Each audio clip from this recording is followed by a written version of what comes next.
Ka-curious, it's the solemnity of the Immaculate Conception of the Blessed Virgin Mary. Bakit nga ba mahalaga ito sa ating mga Katoliko? At ano-ano ba ang mga batayan natin na matatawag talaga nating bukod tangi ang ating mahal na Inang Maria?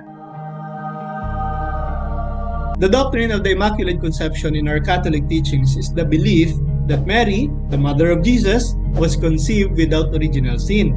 Ang turo pong ito ay naiiba sa walang dungis na kapanganakan ni Jesus at particular talaga na tumutukoy sa paglilihi ni Maria. Saan nga ba natin binabatay sa Biblia ang doktrinang ito? Una po dito, in Genesis 3:15 na tinatawag naman bilang the Proto-Evangelium. Now, ano naman po ito? Ang Proto-Evangelium ay nanggaling po sa Greek words na protos, meaning first, and Evangelion, meaning good news or gospel. So meaning, in Genesis 3:15 is often referred to as the first gospel or the proto-evangelium kung saan kinausap ng Diyos ang ahas pagkatapos ng pagkahulog sa kasalanan ni na Adan at Eva. At ano pong sabi ng Diyos?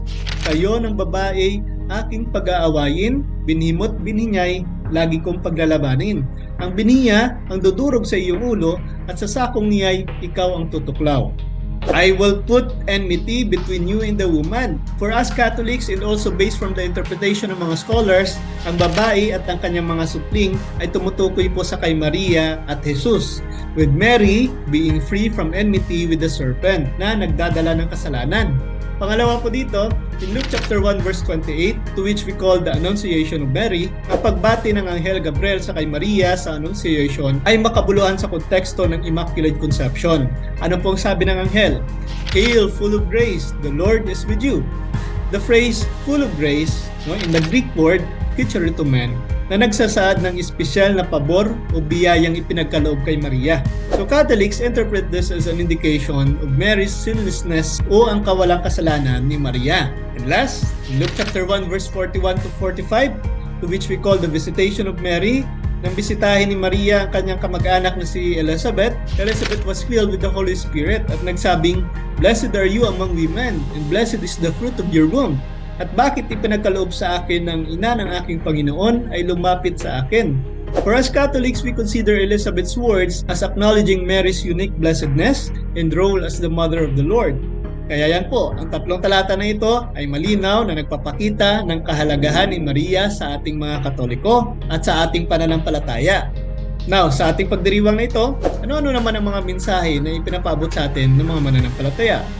Una po dito, holiness and purity. The Immaculate Conception teaches believers about the holiness and purity of Mary. Ang kanyang pagiging ipinaglihi ng walang orihinal na kasalanan ay binibigyan din ng ideya of living a life of virtue and holiness. It serves as an inspiration for the faithful to strive for purity in our own lives, tumalikod sa kasalanan at mamuhay sa kabanalan. Pangalawa po dito, divine grace. The doctrine emphasizes the role of divine grace in human salvation. Bakit naman po? Dahil ang pagiging walang kasalanan ni Maria ay nakikita bilang resulta ng biyaya ng Diyos, na kung saan nabibigyan din ito ang pagbabagong kapangyarihan ng pag-ibig ng Diyos sa buhay nating mga mananampalataya. Hinihikayat po tayo nito, tayong mga mananampalataya, na umasa sa biyaya ng Diyos for our own spiritual journey and transformation. Pangatlo po dito, Mary as a model of faith. The Immaculate Conception ay pinapahayag na si Maria as a model of faith, obedience, and humility.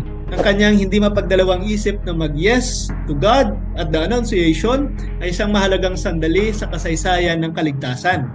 Para sa ating mga mananampalataya, si Maria ay naging huwaran upang tularan sa ating sariling pagtugon sa tawag ng Diyos na nagpapakita ng pagtitiwala, pagpapakumbaba, at kahandaang gawin ang kalooban ng Diyos. Pangapat po dito, preparation for Christ's coming. Ang kawalang kasalanan ni Maria ay nakikita bilang isang angkop na paghahanda para sa pagkakatawang tao ni Jesus, the moment when Jesus, the Son of God, takes on human flesh. So the Immaculate Conception highlights the significance of purity and holiness sa paghahanda ng isang tahanan para kay Kristo.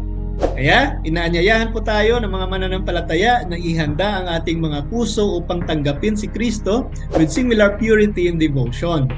And last, affirmation of God's mercy. The Immaculate Conception po is a manifestation of God's mercy and intervention in human history. Pinatitibay nito ang pagkaunawa ng Diyos dahil sa kanyang awa at pag-ibig ay gumagawa ng espesyal na aksyon upang mapangalagaan si Maria mula sa orihinal na kasalanan. This message of divine mercy encourages us believers to trust in God's forgiveness and grace, na kung saan kinikilala na ang awa ng Diyos ay makukuha ng lahat ng nagtitiwala ng lubos sa Kanya ng may pusong nagsisisi. Kaya ka-curious, naway maging handa rin po tayo kagaya ng ating Inang Maria para sa pagdating ng tagapagligtas. At kung nakatulong po ang video na ito, please like and share. Ibahagi niyo po upang mas marami pa makaalam ng katotohanan at mas marami pang makatanggap ng pag-ibig at biyaya ng ating Panginoon sa nalalapit na Kapaskuhan. At sa mga kapatid po natin na nagbibigay ng kanilang suporta, maraming salamat. Sa inyo na nag-send ng stars, maraming salamat po. Gagamit po natin ito sa pagpapalago ng ating munting page. At of course, sa mga pinaplano pa po natin mga corporal works of mercy na pwede po nating mapagbahagian po. Pro Deum Iglesia, sa Diyos po ang lahat ng kapurihan. Hello friends, I am Sister Eleanor Garlito of the Dominican Sisters of Molo. I strongly suggest to follow Mr. Curious Catholic. It is a very good program which can lead us closer to Jesus in the Eucharist. Hello po, ako po si Mr. 721 Catholic, isa pong miyembro po ng Punto per Punto. At inanyahan ko po kayong suportahan ko po yung Facebook page at saka YouTube channel na Mr. Curious Catholic. At dahil po doon, marami po tayong matutunan sa kaniyang mga content. Ayan po. Please like, subscribe, Mr. Curious Catholic, ang inyong lingkod at kapanalig. Magandang umaga po sa lahat. Ako po si Brother Alfred from Ross City, Capiz. Inaanyayahan ko po kayo na manood at mag-subscribe sa Mr. Curious Catholics kasi marami tayong matututunan dito. At ako personally, marami akong natutunan kagaya na kung paano i-defend ang ating pananampalatayang Katoliko. Maraming salamat at magandang umaga. Hi, I'm Dale Feliciano from Washington, catechist. And encourage ko kayo na manood sa vlog ni Mr. Curious Catholic kasi marami kayong makukuha sa kanya. Kasi andun din ako kumukuha minsan ng mga information or idea na pwede kong magamit na makaturo din sa kapwa Katoliko. Maraming salamat. Hello po mga ka-curious, ako po si Brother Roy. Isa rin po akong catechist sa aming simbahan at isa rin po akong followers ni Mr. Curious Catholic. So i-follow po natin ang page ni Mr. Curious Catholic at suportahan po natin ang kapwa natin Katoliko. At mabuhay tayong lahat.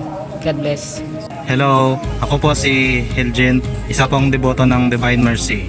Inibitahan ko po kayo na manood ng mga videos ni Mr. Curious Catholic para po makatulong sa ating pananampalatayang Katoliko. Lina, mga curious. Hello, Father La Servilla, Parish Priest ng Concepcion Iloilo, promoting Mr. Curious. See you! Good day everyone. Please support the page of Mr. Curious dahil marami kayong matutunan. God bless! Hello po sa inyong mga kapatid. Inanyahan ko po kayong patuloy na magsusubaybay sa Mr. Curious Catholic upang mas marami pa po tayong matutunan tungkol sa ating pananampalatayang Katolik. God bless po. Hello po sa ating lahat. Ako pala po si Mark James from Bohol. At isa din ba po sa CFD o Catholic Faith Defender na patuloy na nagdidepensa sa ating simbahang Katoliko. At isa din ba po sa taga-subaybay sa mga videos na in-upload ni Mr. Curious Catholic. At sana po natin itong masuportahan ang kanyang Facebook page at sa kanyang YouTube channel para po tuloy-tuloy po ang paglaganap ng ating aral ng ating simbahan. Sana po ating ma-like, share, follow, and subscribe. Yun ang po. God bless us all. Ako po si Jore Pedrosa. Bilang altar server, in-encourage ko po kayo na manood ng Mr. Curious Catholic at sana marami po tayong matutunan dun sa video niya. Thank you po. Hello, ako po si Hilgent, isa pong deboto ng Divine Mercy. Inibitahan ko po kayo na manood ng mga videos ni Mr. Curious Catholic para po makatulong sa ating pananampalatayang Katoliko. Lina, mga curious. Hello, Father La Servilla, Parish Priest ng Concepcion Iloilo, promoting Mr. Curious. See you! Good day everyone. Please support the page of Mr. Curious dahil marami kayong matutunan. God bless!